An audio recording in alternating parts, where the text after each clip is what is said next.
Comme les autres clandestins, je vais payer 1 000 € pour mon passage. C'est le tarif. C'est bon, il y a 1000, hein. J'ai fait l'Afghanistan de juin à décembre 2011, donc c'est suite à ça que j'ai eu un arrêt maladie prolongé. Ça a été le mandat le plus meurtrier de l'armée française, ce mandat en Afghanistan. Ça fait longtemps que t'es debout là, hein? Ça fait longtemps, hein? Il est debout depuis longtemps, Kingsley. Regarde le plus comment regardez, il faut filmer comme ça, là, comme ça. Celui-là, lui, non. On est chez lui. Au milieu des corps agglutinés, une femme. Elle se fait passer pour un homme. Les Africains jouent le jeu. Ils craignent que les passeurs s'en prennent à elle et la violent.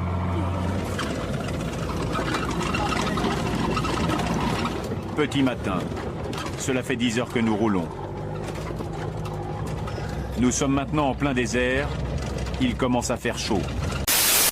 En commençant cette enquête, j'ai été frappé par une déclaration de Laurent Fabius, le ministre français des Affaires étrangères.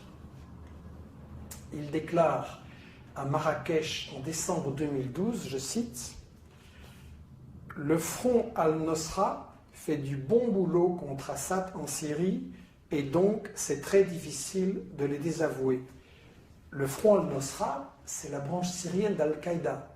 Donc des terroristes d'Al-Qaïda sont soutenus par Fabius en Syrie.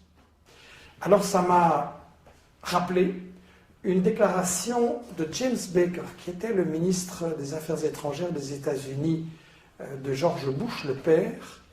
Et en 1996, James Baker déclare, je cite, « Il n'y a pas de pays musulman plus intégriste que l'Arabie saoudite, et pourtant, c'est à la fois un ami et un pays important pour les États-Unis. Nous ne devons nous opposer à l'intégrisme que dans la mesure exacte où nos intérêts nationaux l'exigent. » Ça veut dire que les États-Unis ont donc parfois combattu le terrorisme et parfois l'ont utilisé. Et c'est ça qu'il faut voir au travers des différentes guerres des 30 dernières années. Maintenant, il n'y a plus qu'à attendre, dissimuler sous les épineux, les instructions des passeurs.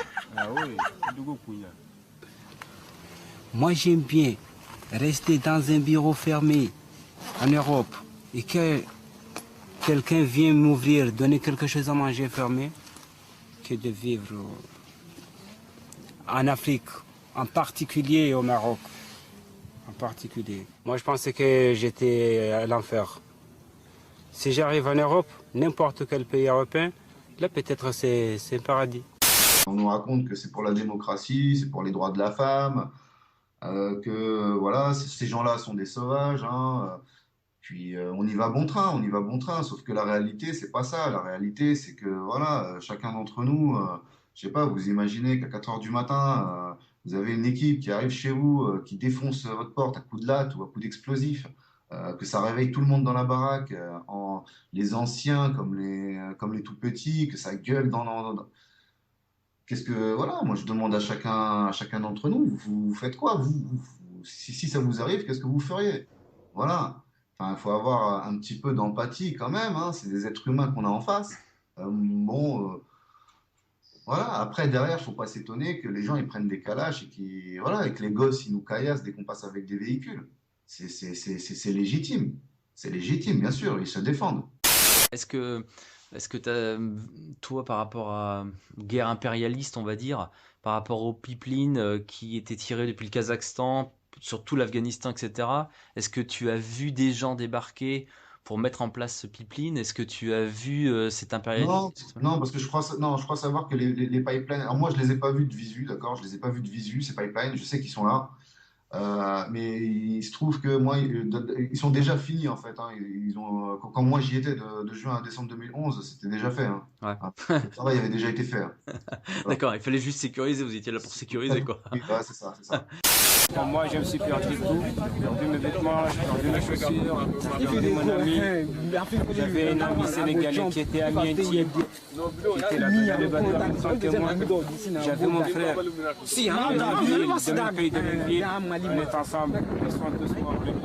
Alors, j'aimerais bien que personne, j'alerte à toutes les personnes de ne pas voyager de cette façon, parce que ces façons sont très difficiles. Le danger, c'est que nous pensons qu'il peut y avoir jonction à la base entre les sunnites et les chiites. Nous devons tout faire pour l'empêcher. Alors, pour s'en sortir, ils ont recouru à ce qu'on appelle l'option Salvador, c'est-à-dire une recette qui avait bien marché dans ce pays, la formation d'escadrons de la mort qui appliquent des recettes terroristes très violentes contre la population civile pour créer un climat de terreur et dans le cas de l'Irak, pour créer en fait une guerre de religion entre les sunnites et les chiites. La seule manière dont nous pouvons gagner, c'est de passer aux méthodes non conventionnelles. Nous devons terroriser les Irakiens et les forcer à se soumettre. Dès le départ, tout a été fait pour déstabiliser la Syrie et vider la Syrie de sa population. C'est clair. Alors, il y a eu les camps de réfugiés en Turquie, à côté d'ailleurs des bases d'entraînement d'islamistes qu'on envoyait en Syrie pour renverser Assad. À quel endroit précisément, Bassam? Alors, il y a eu plusieurs camps, je ne me souviens plus des noms, honnêtement. Mais dans la région d'Antioche ou plus à l'est? Antioche, il y avait à Antioche, il y avait... ça a été cité dans la presse, je vous avoue, ça ne me revient pas à l'esprit. Et les recrues étaient dans ces camps de réfugiés. C'est-à-dire, quand on a poussé les gens à venir pour enrôler parfois des enfants. Et ça, silence total en Occident. On n'en parlait pas.